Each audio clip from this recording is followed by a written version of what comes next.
बिस्मिल्लाहिर्रहमानिर्रहीम। अस्सलाम वालेकुम डियर स्टूडेंट्स, आज हम नेक्स्ट टॉपिक जो कि है ह्यूमन रेस्पिरेटरी सिस्टम उसको डिस्कस करेंगे। अपने प्रीवियस लेक्चर के अंदर हमने डिफरेंट सिस्टम्स और फिर ब्रेन का जो सिस्टम है उसको हमने डिस्कस किया था।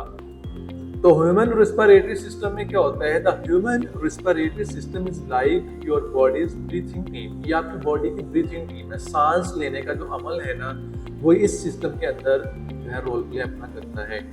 It includes your lungs. अब इस सिस्टम के अंदर आपके लंग्स आ जाते हैं, आपके फेफड़े हैं, and a network of tubes. उसमें डिफरेंट किस्म की ट्यूब्स आती हैं, नालियां आती हैं, that bring in fresh air, जो कि फ्रेश एयर को अंदर लेकर जाती हैं। Your lungs take in oxygen. आपके फेफड़े ऑक्सीजन को अंदर लेके जाते हैं फ्रॉम द एयर, हवा में से, and then they send out carbon dioxide, a waste gas.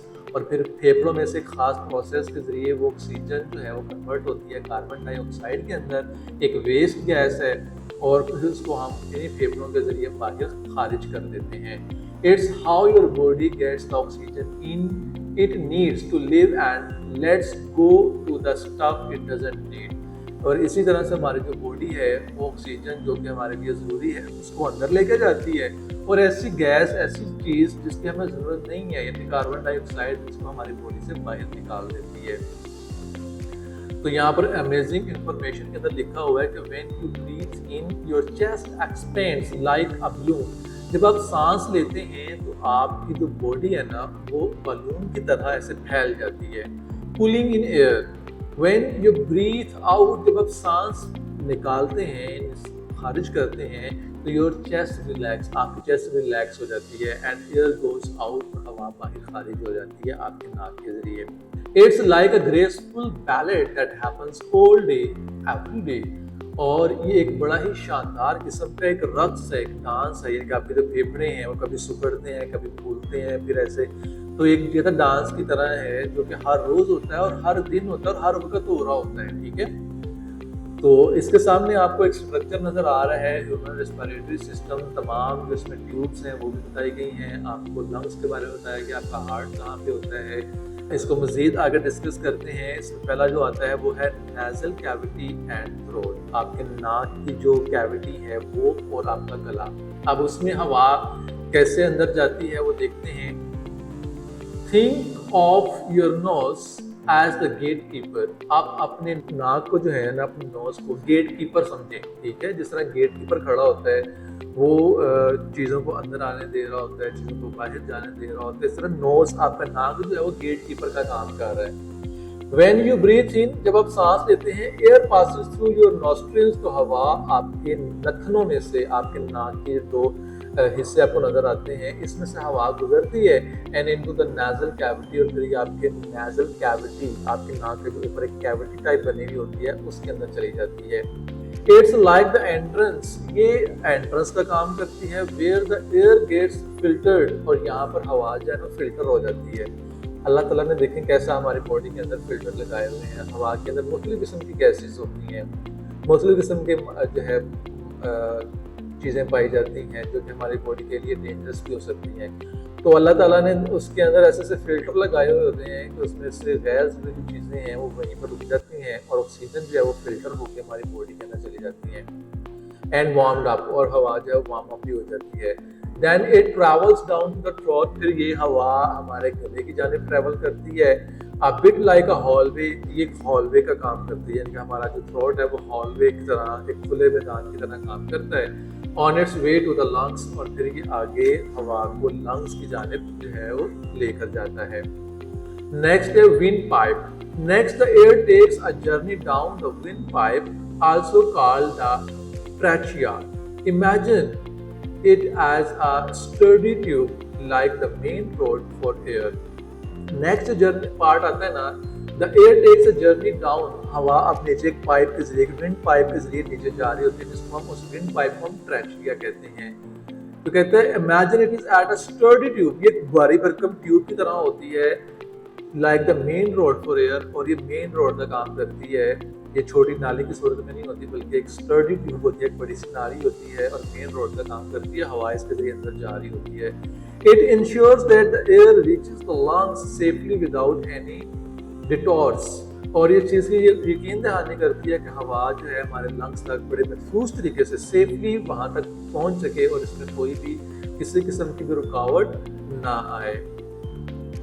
Amazing information में आप देख सकते हैं यहाँ पर लिखा हुआ है epiglottis is a flap that keeps food and drink from going down the wrong way into your wind pipe. अब जब हम खाना खा रहे होते हैं या पानी पी रहे होते हैं तो उसके दौरान जब हम सांस लेते हैं तो ये एक एपिग्लॉटिस नाम की एक फ्लैप होती है जो कि हमारे सांस की नाली को कवर कर लेती है। जब हम खाना खाते हैं जब वो गुजर जाता है हमारे मुंह में से तो फिर वो फ्लैप पीछे होता है, हम दोबारा से सांस लेते हैं। समटाइम हमें क्या होता है, हम खाना खा रहे होते हैं, साथ साथ बातें भी कर रहे होते हैं, साथ साथ हम जो है और भी एक्टिविटीज़ कर रहे होते हैं, तो समटाइम ये एपिग्लॉटिस जो है इसका फ्लैप सांस की नाली के ऊपर नहीं आता और खाना हमारे खाने जो है सांस की नाली के अंदर चला जाता है, जिसकी वजह से हम फ़ौरन जो है हमारा आउट ऑफ कंट्रोल हो जाते हैं और हमारा सांस ठीक तरीके से नहीं आ पाता।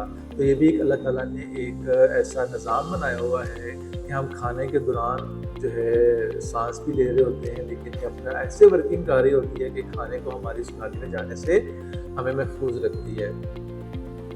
नेक्स्ट आता है lungs and exchanges of gas. अब ये हवा रोड में से होते हुए हॉल में से गुजरते हुए अब ये चली गई है लंग्स के अंदर, हमारे फेफड़ों के अंदर वो हवा चली गई है। अब वहाँ पर गैसेस एक्सचेंज होंगी, हमने अंदर क्या लेके गए थे ऑक्सीजन, अब वो कन्वर्ट होगी कार्बन डाइऑक्साइड के अंदर और उसको हम बाहर निकालेंगे। तो human lungs are like two soft spongy balloons, ये बड़े सॉफ्ट से होते हैं, एक स्पॉन्ज की तरह से, बलून की तरह से होते हैं। इनसाइड दिस बलून्स, इन बलून्स के अंदर there are loads of tiny air sacs called alveoli. तो कहते हैं इनके अंदर, इन बलून्स के अंदर डिफरेंट टाइप की छोटे छोटे हवा से भरे हुए सैक्स होते हैं जिनको हम एल्वियोली कहते हैं। This is where the magic happens, यही वो जगह है जहाँ पर मैजिक होता है, जहाँ पे जादू होता है। क्या जादू होता है? The oxygen from the air you breathe it goes through the walls of these sacs and into the blood vessels. तो कहते हैं हवा में से जो ऑक्सीजन होती है जो हम अंदर लेके गए हुए होते हैं ना, वो इन सैक्स के वॉल में से गुजरती हैं और फिर ब्लड की जो वेसल्स हैं, खून की जो नालियां हैं वहां पे चली जाती है।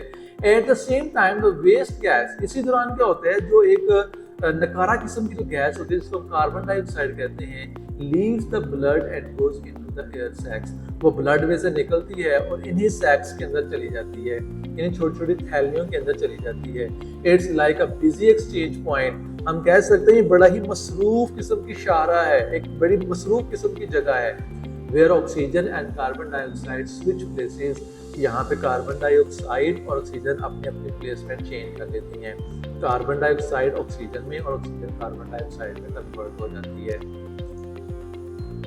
नेक्स्ट चलते हैं respiratory system of other animals. अब जिस तरह इंसान का रिस्पिरेटरी सिस्टम है, दूसरे जो जानवर हैं उनका सिस्टम भी तकरीबन मिलता जुलता ही है। जस्ट लाइक अस, हमारी तरह many animals like birds, dogs and cats also have a respiratory system. Dogs हैं, कैट्स हैं, बर्ड्स हैं, उनका भी रिस्पिरेटरी सिस्टम हमारे जैसा ही होता है। दे यूज देयर लंग्स और other special parts to get oxygen and stay healthy. वो अपने लंग्स और दूसरे स्पेशल पार्ट्स को यूज करते हैं ऑक्सीजन को अंदर ले जाने के लिए, अपने आप को हेल्दी रखने के लिए, जस्ट लाइक वी डू, जिस तरह से हम करते हैं। सो डियर स्टूडेंट्स, यहाँ पर हमारा रेस्पिरेटरी सिस्टम वो कंप्लीट होता है। नेक्स्ट वीडियो के अंदर हम सर्कुलेटरी सिस्टम को डिस्कस करेंगे। तब तक के लिए मुझे इजाजत दें। अल्लाह हाफिज़।